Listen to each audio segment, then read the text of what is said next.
Olá, pessoal. Cá estamos de volta com mais um Direto ao Ponto. Como prometemos, todas as segundas-feiras, às 8 horas da noite, nós postamos um vídeo novo. E essa é uma oportunidade de conversarmos, tecermos ideias, analisarmos eventos e refletirmos sobre a vida, sobre a transcendência, sobre o divino. E eu convido você a nos acompanhar semanalmente aqui através desse canal, dentro do YouTube da Igreja Bethesda, que a gente deu esse nome, que eu acredito que seja uma proposta assim, mais conclusiva, né, de não ficar com muitos rodeios nos nossos pensamentos, por isso que se chama Direto ao Ponto. Eu quero falar hoje sobre felicidade, como alcançar a felicidade, como ser felizes. Creio que foi Pascal que falou que todos nós queremos ser felizes, até os suicidas estão de alguma forma buscando a felicidade. Então, assim, a busca da felicidade é uma busca humana, ela é uma busca que diz respeito não a uma religião, a uma corrente filosófica ou uma ideologia política. Felicidade é uma busca humana. Nós queremos, o André Comte Sponville diz, né, queremos desesperadamente ser felizes. O problema é que a felicidade, primeiro como uma absoluta, ela não existe. Ninguém é feliz o tempo inteiro, porque o estado de felicidade seria um estado de estagnação. Se eu estou feliz, eu não tenho ambições, eu não tenho mais o que buscar, eu cheguei, né? A gente sabe, já aprendeu que a vida não acontece na chegada, acontece no percurso, é como a gente caminha, é como a gente lida com a existência no dia a dia, não é chegar a um determinado lugar, não é encostar uma escada numa parede, subir e chegar ao topo. É o percurso, é a vida, é o caminho, né? Então, assim, felicidade como um estado absoluto é uma idealização que nos desumanizaria, roubaria de nós o desafio, porque, né, chegar à perfeição, inclusive, o estado de felicidade seria um estado de perfeição, e chegar na perfeição conspira contra a própria vida. Nós temos momentos felizes, nós temos ocasiões que nos e olhando para trás, a gente diz assim, fui feliz ali. Aliás, isso me remete até a um pensamento que me ocorreu agora, né? A felicidade é muito mais um olhar retrospectivo do que um olhar da atualidade. A gente só percebe a felicidade depois que a gente olha pelo retrovisor da vida e olha para trás e diz assim, ali eu estava feliz. Aquele momento foi um momento feliz. Porque talvez agora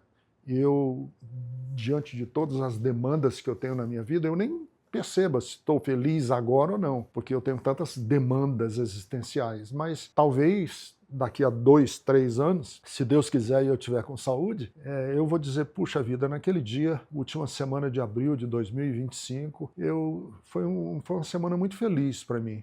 Talvez, não sei. Então, assim, essa perspectiva de que a felicidade está sempre com o olhar na direção do passado. Então a felicidade é momentânea, ela vem e passa. Ninguém seria feliz o tempo inteiro e a gente não lidaria bem com essa felicidade perene. Então eu tenho como filosofia da minha própria vida, da minha própria existência, que a felicidade é a coleção de momentos alegres, de momentos significativos. Quanto mais momentos significativos eu conseguir juntar na minha vida, mais eu posso dizer que naquele momento eu fui feliz. E a felicidade é isso. Então alguém já disse que a felicidade é como quem sai à caça de borboletas, que sai com a rede caçando borboletas por um prado, por um campo. E quanto mais você persegue as borboletas, mais elas voam para longe de você, mas elas se espantam. Mas na hora que você descansar debaixo de uma árvore e colocar um chapéu sobre os olhos para aliviar o calor e o brilho do sol, de repente a borboleta vem e senta no seu ombro. Quer dizer, quanto mais despreocupados nós estivermos em perseguir a felicidade,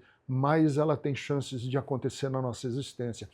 Por isso, eu gosto muito do pensamento bíblico de Jesus, que nos ensina a felicidade não como a busca dela em si, mas como resultado da virtude. Esse aí é o cerne do Sermão da Montanha. O cerne do Sermão da Montanha, que começa com as bem-aventuranças, bem-aventurados os que choram, bem-aventurados os humildes, os mansos, bem-aventurados os misericordiosos, bem-aventurados os pacificadores, bem-aventurados os que têm fome e sede de justiça. Quanto mais você buscar justiça, misericórdia, paz, quanto mais você buscar as virtudes existenciais, as virtudes espirituais, maiores chances você tem de ser um bem-aventurado. E essa palavra bem-aventurado implica em felicidade, quer dizer, é bem-aventurado, é feliz aquele ou aquela que chora, que tem sentimentos, que é humilde, que busca paz,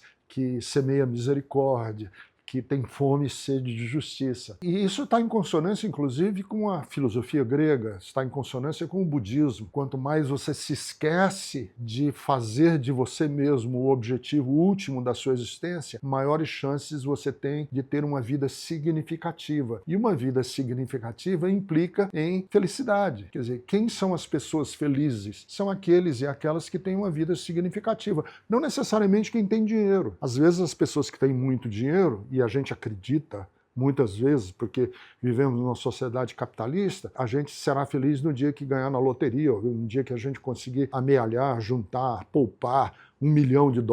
Aí sim, nesse dia eu vou ser feliz. Não, as grandes fortunas, está na Bíblia isso, as grandes fortunas, o acúmulo de dinheiro, ele gera preocupação, gera ansiedade, gera trabalho e gera tédio, né? Gera tédio. Pessoas que têm tudo são pessoas entediadas. Inclusive tem um livro na Bíblia falando sobre isso, de como que o Eclesiastes, de como que o juntar riqueza, o juntar sabedoria, o juntar a glória deste mundo, ela acaba gerando tédio. É vaidade de vaidade, tudo é vaidade, tudo é correr contra o vento. Então, assim, o que é felicidade? É uma vida significativa, não é uma vida de opulência. E às vezes eu gosto de brincar, de dizer assim, quem tem o sono mais gostoso? Aquele ou aquela que trabalhou duro durante o dia, que dedicou-se, doou-se, tenuou-se e vai dormir à noite cansado, exausto, porque trabalhou, porque doou-se, porque perseguiu sonhos, porque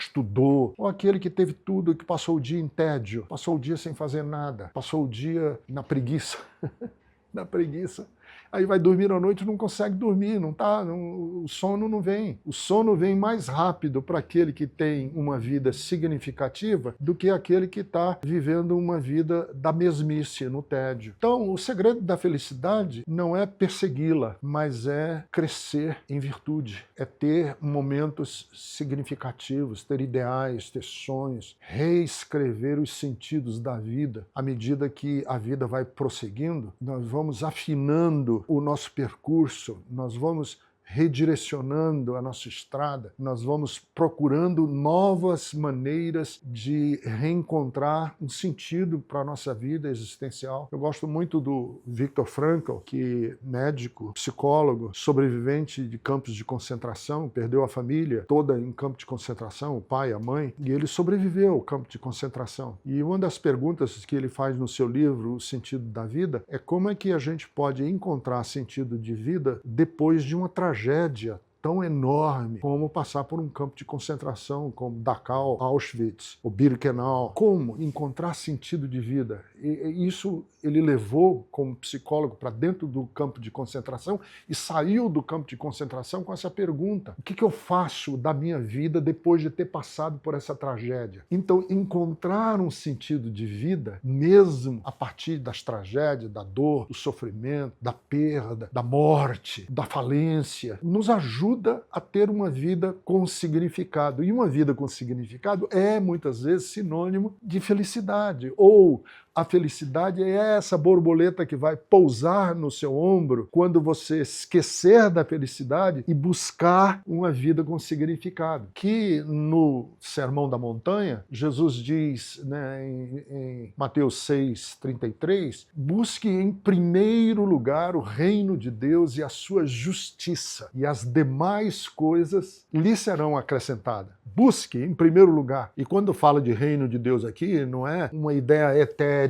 Reino de Deus é onde habitam justiça, compaixão, tolerância, coexistência, é onde habitam sensibilidade, elegância, misericórdia. O reino de Deus é essa proposta existencial em que Deus se sentiria à vontade quando pessoas estão vivendo esse conjunto de bondade, elegância, sensibilidade, gentileza, justiça, igualdade, honra. Honrar o outro, reverenciar o outro naquilo que ele é, naquilo que ela é. Então, busque em primeiro lugar essas coisas, essa justiça, essa bondade, e as demais coisas que vão dar sentido à sua vida vêm a reboque. Elas vêm a reboque. Então, o budismo diz, né, morrer para si, morra para si mesmo. E muitas mensagens cristãs estão centradas nisso. Morra para os seus apetites, morra para a ganância, morra para a avareza, morra para a avareza, morra para o egocentrismo. E depois eu ainda vou fazer um YouTube aqui, no Direto ao Ponto, sobre egoísmo. E eu vou dar um spoiler aqui, eu vou falar mais na frente, quando a gente estiver fazendo outras reflexões, sobre o lado positivo daquilo que a gente considera um vício. Por exemplo, a gente considera o egoísmo um vício, mas se a gente prestar bastante atenção, pode haver um lado positivo naquilo que a gente considera egoísmo. Amarás o teu próximo como a ti mesmo. Isso é uma forma de egoísmo. Então, assim, nem todo vício é um absoluto em si mesmo, ou pode ser absolutizado. Podemos ver o outro lado das coisas. Então, eu estou dando toda essa fala para vocês para dizer que morra para você mesmo, morra para o egocentrismo, não para o egoísmo, mas para o egocentrismo. E viva de tal maneira que a sua vida tenha significado, o seu trabalho tenha significado, o suor do seu rosto tenha significado. Quer dizer, você não está preso ao mito de Sísifo, que Albert Camus falou tantas falas para nós hoje. O mito de Sísifo é um mito grego também, em que uma determinada pessoa foi condenada a rolar uma pedra montanha acima.